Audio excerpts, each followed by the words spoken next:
առանձնացրել էի դեմ բանը, այսինքն դեմ ցուցմունքները։ Այդ է հայտնի տեղեկությունները։ Պարզվեց ըստեյության, որ պարոն Թովմասյանի տեղեկությունները սուտ էին եւ Դավիթ Սանասարյանը արդարացրել։ Չեք պատասխանում ներողություն խնդրել Դավիթ Սանասարյանից այս պահին հրապարակային հետ մարդը արդարացրել է։ Վերջացրեցիք, խնդրում եմ չընդհատեմ պատասխանելիս։ Գործը հարուցվել է ժամանակին մեր կողմից ներկայացված տեղեկատվության հիման վրա, այն ժամանակ պետական վերահսկողական ծառայության մի շարք աշխատակիցների կողմից իրենց ծառայողական լիազորությունները վերազանցելու կասկածով։ Այդ բոլոր աշխատակիցները ոչ արդարացման հիմքով իրենց գործերը կարճվել են, այսինքն ըստ էության նրանց մեղավորությունը ապացուցված է։ Ինչ վերաբերում է կոնկրետ Դավիթ Սանասարյանի մասնակցության այդ գործընթացներին, դա եղել է իրավապահ մարմինների գնահատականի հարցը, ոչ Արսեն Թորոսյանը, ոչ որևէ ցուցմունք տվող անձ, այդտեղ որևէ լիազորություն չունի եւ իրավապահ մարմիններն են որոշում այս կամ այն անձին մեղադրանք առաջադրեն, թե չառաջադրեն։ Դատարանն էլ որոշում է արդարացնել, թե մեղավոր ճանաչել եւ դատարանի վճիռը մեր բոլորի համար ըստ էության վերջնական ակտ է եւ այդքանով պետքա սահմանափակվենք։ Ես որևէ մեկին ոչ մեղադրանք եմ առաջադրել, ոչ տարել եմ։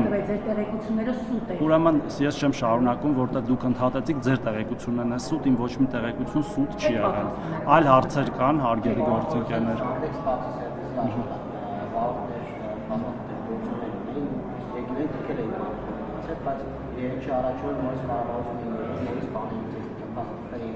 Վաղը նրանք յանցի գրասենյակի մոտ են ակցիա իրականացնելու ու սպառնում են կամ զգուշացնում են, որ հաջորդ եթե խնդիրները չլուծվեն, նրանք բողոքի ակցիաներ իրականացնելու։ Նաև Մայր Հայաստան բացան հավաքական անդամներից Մեսրոպն է միջամտել իրենց խնդիրները առաջ տանում։ Այս իմաստով ինչ ունեք պարոն Թորոսյան, մարդու չի տվել, որ հետո նորից Մենք ունեցել ենք շատ կոնստրուկտիվ հանդիպում անհատ տաքսի վարորդների հետ, որոնք օգտվում են օնլայն պլատֆորմներից եւ նրանց հետ քննարկել ենք իրենց կողմից բարձրացրած բոլոր հարցերը, որոնց շատ մի փոքր մասն է վերաբերում կառավարությանը, մյուս մասը վերաբերում է Yandex պլատֆորմին կամ այլ պլատֆորմների եւ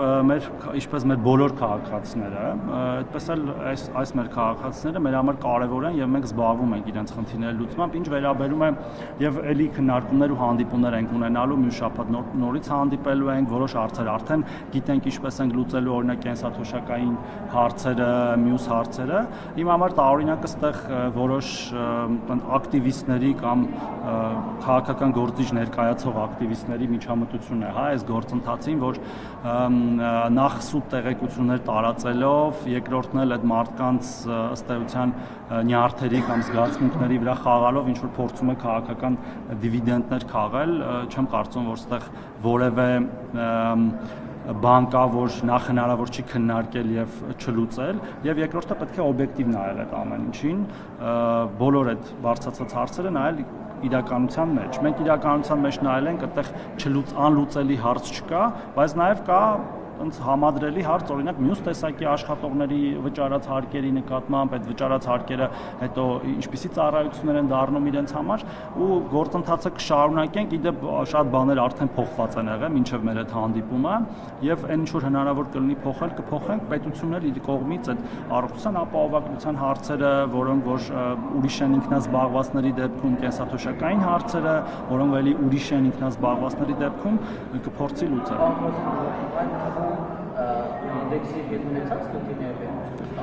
Պետությունը Yandex-ի հետ որպես խոշոր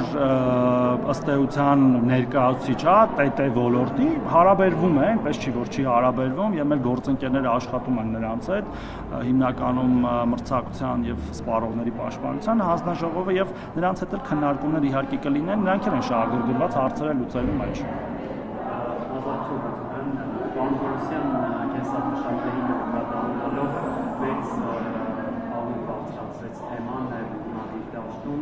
Ասում է, որ ընտրություններին ընդառաջ հավեք սա, որ դուք պարոն Փաշինյանը հայտարարում եք, որ փոփոխություն չի լինի եւ անուղղակի բարձրացում է թոշակները հենց նույն cashback-երի միջոցով այս հարցին անդրադարձեք, եթե հնարավոր է նաև իսկ հարցը կոնկրետ որն էր, ինչու հենց այս պահին որոշվեց, հա,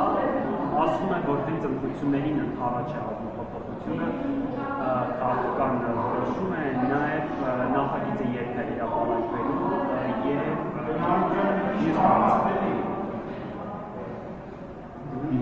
եւ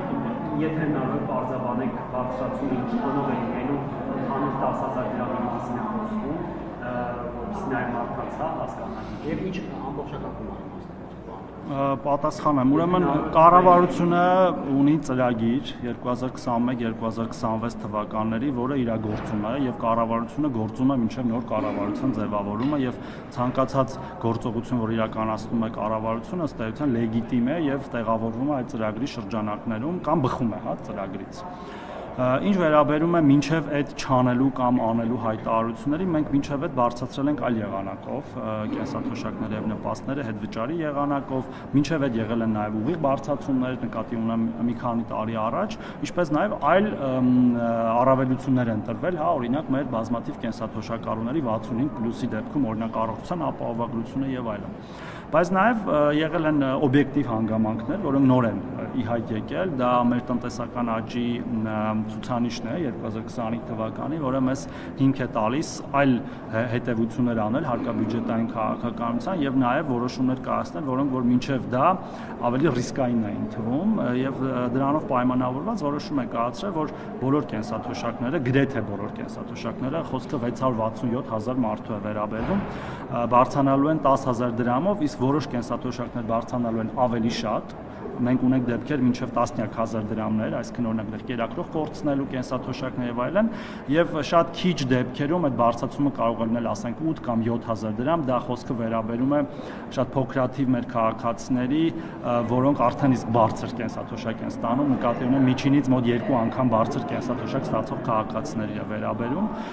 բյուջետային ծախսերը, որոնք պետք կգան այս տարի այդ ծախսը հոգալու համար կլինեն մոտ 80 միլիարդ դրամի շրջանակներում, որը մենք ունենք ըստ էության եւ վերաբաշխումների միջոցով կտեղափոխենք մեր բյուջե, աշխատանքի եւ սոցիալական հարցերի նախարարության բյուջե, իսկ բուն որոշումը, որը մի որոշում չի, լինելու են մի քանի որոշումներ, հավանաբար կամ մոտակա կառավարության նիստին կամ դրանից հետո կընդունվի, որտեղ նաեւ ծրագրային ապահովման բանաձևերի մեջ փոփոխություններ պետք է իրականացնենք, որի համար անհրաժեշտ է իրավական հիմքեր է մեզ։ Yandex-in noriz վերադառնալ մի հարցի, նրանք նաև առաջապատող ապահովության մասին խոսեցին եւ այլ նաև կենսաթոշակների նրանք ասում են որ պետական եկամուտը են ճարում եւ турք են ներառվել ծառայությունների մեջ, բայց նաև շատ հակառակություններ կան, որ մյուս աշխատողները 20% Իհարկե։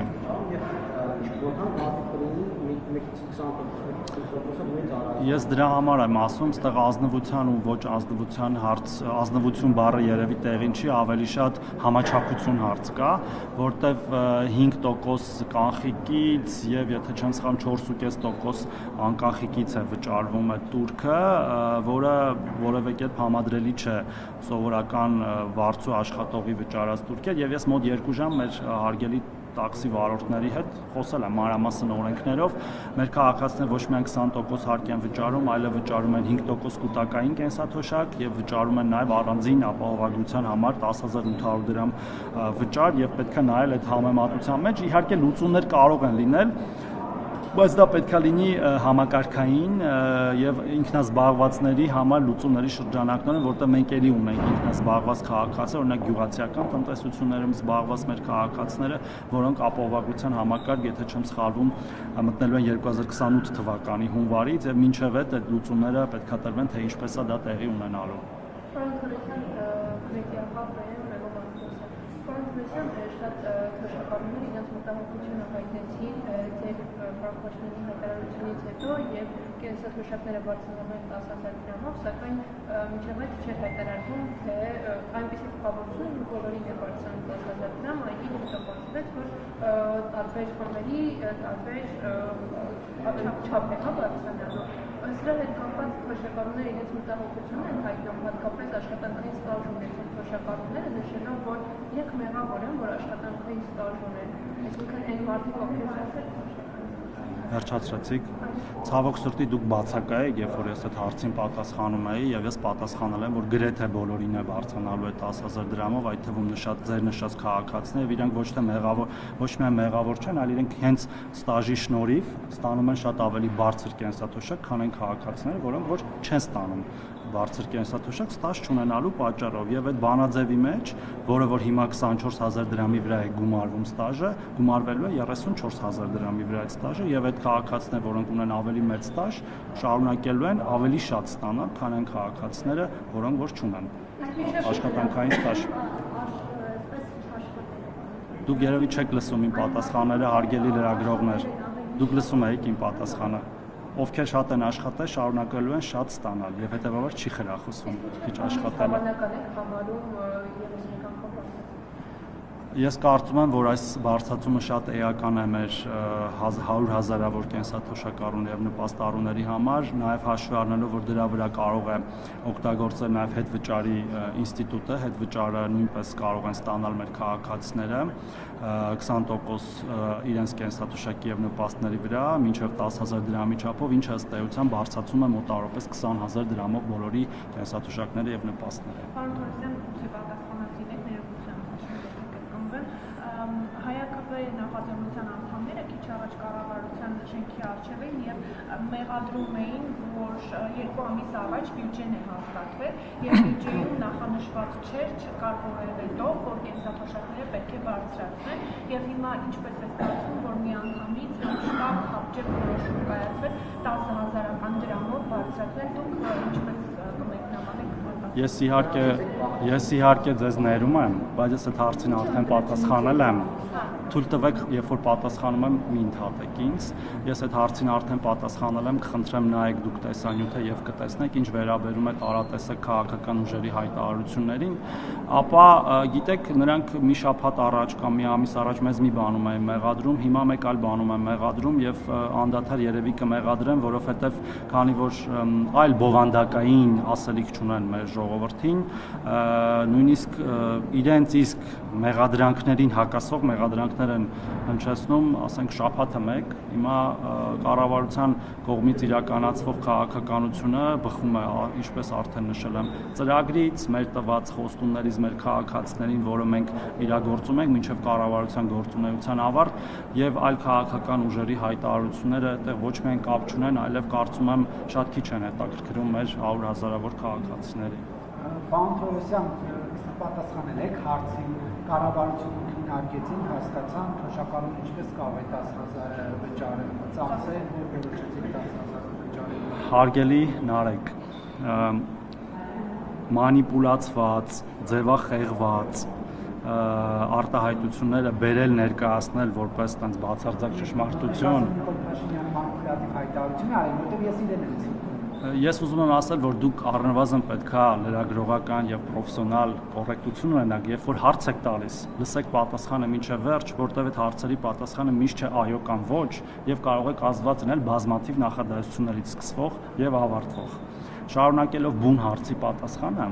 երբ որ վարչապետ Նիկոլ Փաշինյանը մենք կառավարության նիստում ասում ենք, որ կենսաթոշակառուների ծախսերի մի զգալի հատվածը վերաբերում է առողջության առողջական ծախսերին, դեղորայք, բժշկական այլ ծառայություններ, եւ մենք այնքան ենք կարեւորում նրանց այդ ծախսը եւ նրանց առողջությունը, որ նրանց ավելացնում ենք կենսաթոշակառուներին 65+ տարեկան մեր քաղաքացիների ապահովագրության մեջ, նրանց փոխարեն ամեն ամիս վճարելով 10800 դրամ, որը իրենք այնուամենայնիվ ծախսում են այդ ծախսերի վրա, դա բերել ներկայացնել է ձեր ասած բառակապակցություններով առնվազն ազնիվ չէ եւ ես չեմ կարծում, որ մեր որևէ քաղաքացի այլ բան է հասկացել, քան նկատի են ունեցել վարչապետը եւ մենք հենց այս կառավարության